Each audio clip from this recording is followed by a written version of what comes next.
Kəndlim. Sən axtarıram hardasan, harda. Gözlərəm yolunu ay ömrüm günüm. Sən axtarıram hardasan, harda.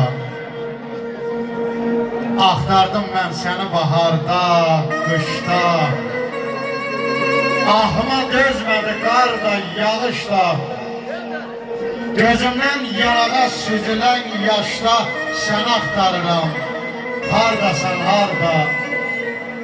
Sən idin gözümün ağı qarası, ay mənim eşqimin dərin yarası.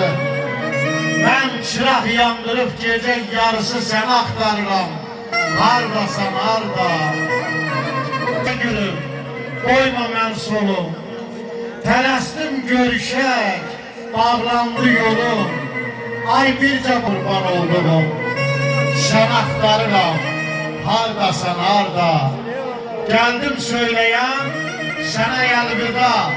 Bu son görüş, bu da son vida.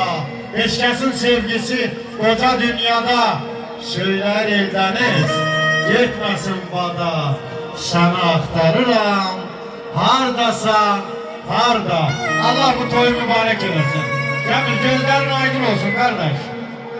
Buyur Azim. Vay vay.